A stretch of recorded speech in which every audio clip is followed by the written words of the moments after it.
आज मैं आपको सर्वतोभद्र चक्र का संपूर्ण सत्य बताऊंगा। क्या आपकी गणना अधूरी है? आज मैं आपको बताने जा रहा हूं एक कड़वा लेकिन आवश्यक सच। अगर आप सर्वतोभद्र चक्र में पंचशलक को नहीं जानते तो आपकी प्रिडिक्शन 50% तक गलत हो सकती है। तो आप भीड़ का हिस्सा न बने, क्योंकि 90% एस्ट्रोलॉजर इसे आज भी इग्नोर करते हैं, लेकिन वो 5 बिंदु जो पूरी गणना को बदल देने की क्षमता रखते हैं। आज मैं आपको वही 5 पावर पॉइंट बताने जा रहा हूँ। यह केवल जानकारी नहीं है, यह है पंचशलक का विज्ञान, सटीकता के 5 आधार स्तंभ। जब आप इन 5 बिंदुओं को सही रूप से समझ लेते हैं, तब अनुमान सत्य में बदल जाता है। क्या आप तैयार हैं? तो उस 10% विद्वानों में शामिल होने के लिए जो पूर्णता को जानते हैं, तो आइए पंचशलक को हम गहराई से समझें। चलिए अब आगे बढ़ते हैं पंचशलक पे। जन्म नामादि प्रकरण पे चलते हैं आगे। पंचशलक ये मुख्य अंग है सर्वतोभद्र चक्र के। जैसे हमारा शरीर जो बना हुआ है पंच तत्वों से, उसी तरह पंचशलक जो है वो सर्वतोभद्र चक्र का अंश है, अंग है वो। तो उसमें देखिए, जिस नक्षत्र में जन्म हो वह जन्म नक्षत्र हुआ, उस नक्षत्र के चरणों में से जो अक्षर आता है वो अक्षर होता है। वो मैं आपको आगे बताता हूँ।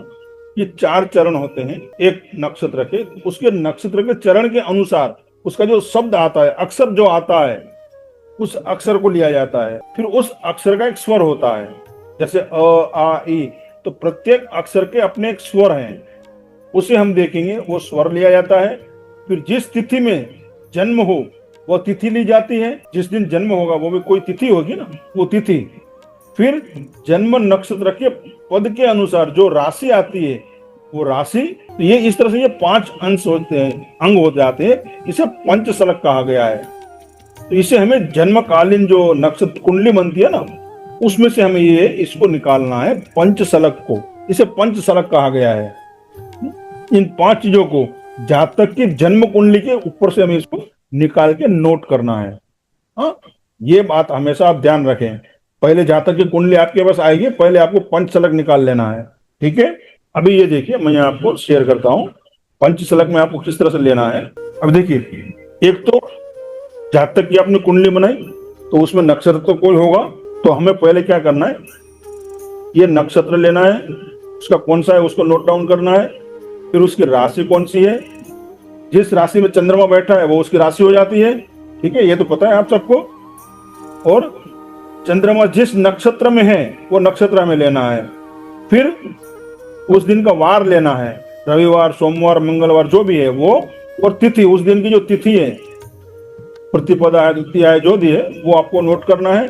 नामाक्षर, उसके जो नक्षत्र चरण है उसके अनुसार जो राशि आती है उसके ऊपर से उसका जो नामकरण हम करते हैं ना, उसका जो अक्षर आता है वो हमें लेना है। वो अक्षर का एक स्वर होता है, वो स्वर हमें नोट करना है। यह बात आप ध्यान रखें। मान लो किसी का नक्षत्र कृतिका हुआ, तो हमें ये मान लो कृतिका है, तो ये कृतिका हमें नोट कर लिया। किसी की राशि जो है वो वृषभ है, ये वृषभ हमने यहाँ नोट कर ली। वार, ये शनिवार, रविवार है, तो उसे नोट किया। जिसका जो भी वार होगा उस तरह से आप पहले उसमें इस तरह से यहाँ आपको लिख देना है साइड में एक पेपर पे। ये बहुत महत्वपूर्ण है। फिर उसे हमें यहाँ इंडिकेट करना है। जैसे किसी का नाम अ से है या प से है, तो वो हमें नाम लेना है। जैसे ये प से है, मानो परेश नाम है, तो प अक्षर हुआ तो ये परेश नाम है, तो ये अक्षर हो गया। उसका जो भी स्वर आता है वो लेना है। मान लो उसका स्वर आ गया, अ आया मान के चले, और रू है, ये आ आया मान के चले, एग्जाम्पल ले रहा हूं मैं, आ आया, तो ये आ को हमें इंडिकेट कर देना है। तो सर्वतोभद्र चक्र पे सॉफ्टवेयर सब आपको रेडीमेड मिल जाएगा, मगर मैन्युअली आपको पता होना चाहिए किस तरह से हमें ये करना है। ठीक है, तो ये हो गए पंचशलक। ये आप ध्यान रखें, नक्षत्र, राशि, वार, तिथि, नामाक्षर और उसका स्वर। ये बात आप ध्यान रखें, इसको नोट करना है। किसी भी कुंडली आपके पास पहले आती है, पहले आपको ये निकाल लेना है। ठीक है, आगे बढ़े। और यदि आपको सॉफ्टवेयर में भी देखना है तो आप उसे देख सकते हैं। मैं आपको पहले ये दिखा देता हूँ। पहले नामाक्षर का मैं दिखा देता हूँ आपको। अवोकड़ा चक्र आपने सुना होगा और देखा भी होगा। यहाँ आप देखिए जो नक्षत्र होते हैं ना, उसका चरण के हिसाब से अक्षर होते हैं। जैसे ये यहाँ देखिए आप, ये पहला जो अश्विनी है उसके 4 चरण है ना, ये प्रथम चरण, द्वितीय, तृतीय, चौथ, उसके जो अक्षर दिए हैं ये अश्विनी है। तो ये अक्षर आपको यहाँ लेना है। ये हो गया चू, चू हो गया, देखिए ये चू है। इसी तरह से ये चे है।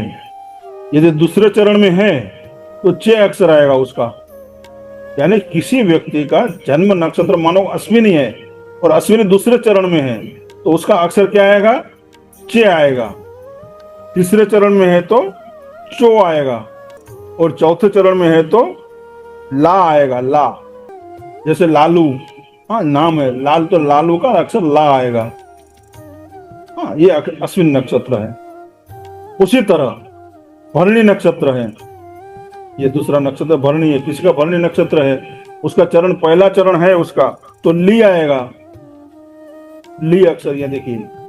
तो हम उसका नामकरण भी इसी से करेंगे, हम ली से, ल अक्षर से। जैसे लीलाधर, हाँ इस तरह से हो।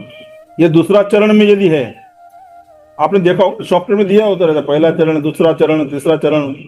तो तीसरा चरण में जो अक्षर है वो लू है, दूसरे चरण में लू है, तीसरे में ले है। ये अति महत्वपूर्ण है। ये लो है, चौथे चरण में लो। तो ये जो अवोकड़ा चक्र है, इसे आप ध्यान से समझे, सुन देखें इसे। हाँ, ये तीसरा जो नक्षत्र है कृतिका है, मान के चले किसी का जन्म नक्षत्र कृतिका है, उसका जो पहला चरण है उसमें पहला चरण किसी का तो वो आ आएगा, उसका नाम आ होगा। यानी उसका अक्षर जो है वो आ मिलेगा उसे। दूसरा जो है वो ई है, तीसरा उ, तीसरे चरण में यदि है तो उ, और चौथे चरण में है तो ए। देखिए है ना, इस तरह से हमें यूं देखना है। ये चौथा है रोहिणी। पहले चरण में क्या आएगा? ओ अक्षर आएगा। दूसरे चरण में आएगा वा, दूसरे में वा आएगा, तीसरे में आएगा वी, तीसरे में वी आएगा, चौथे में वू। समझ में आ रहा है ना आप सबको? किस तरह से हमें लेना है। उसी तरह मैं आगे चलता हूं पुनर्वसु में नीचे। हाँ, पुनर्वसु नक्षत्र है मानो किसी का, पहले चरण में आएगा तो क्या आएगा? के। दूसरा चरण यदि है तो को, ये अक्षर है। तीसरा चरण है तो हा, और चौथा चरण है तो ही। उसी तरह हस्त में चलते हैं आगे। हस्त नक्षत्र मान लो किसी का जन्म नक्षत्र हस्त है, पहला चरण है उसका हस्त का तो पू आएगा, फिर श आएगा, फिर ण आएगा और ढ आएगा। ये हो गया नक्षत्र, उसके चरण और उसके अक्षर। इसे अवोकड़ा चक्र कहते हैं। नेट पर भी आपको मिल जाएगा। और मगर ये नक्षत्र के चरण के अनुसार हमें अक्षर हमें इस तरह से देखने हैं। ठीक है, ये मैं आपको ग्रुप में डाल दूंगा और आप भी इसके नोट बना लें या फोटो आप ले लें ताकि आपको फिर आगे काम आए।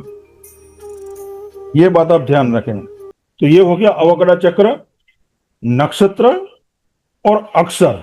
अभी मैं आपको बता जो हमने आप बात की ना आगे कि हमें पंचतलक किस तरह से देखना है, मैं आपको कुंडली पे भी दिखाता हूँ, एक सॉफ्टवेयर पे दिखाता हूँ।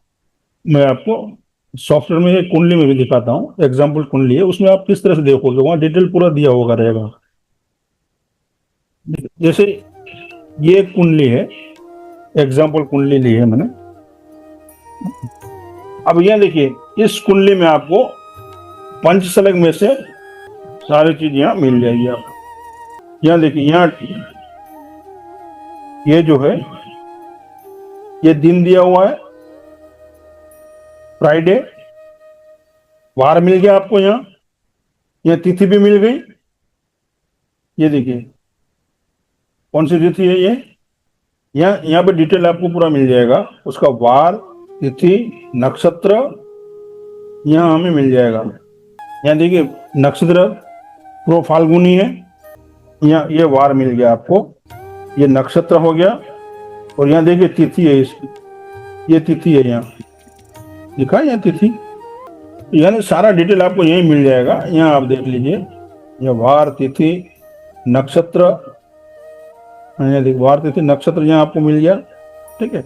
और ऊपर भी आप देख सकते हैं, यहाँ पे सॉरी, यहाँ पे आप देखिए ये जो चंद्रमा है ना, चंद्रमा के सामने देखिए नक्षत्र लिखा हुआ है, चंद्रमा के सामने नक्षत्र लिखा है, ये नक्षत्र है, और उसका चरण में दिया हुआ है, देखिए सामने, ये सामने चरण दिया हुआ है, चौथा चरण। तो यहां से आपको पता चल जाता है जातक का जन्म नक्षत्र कौन सा है, चरण कौन सा है, ठीक है। इस तरह से हमें पंचशलक से कुंडली से निकाल लेना है।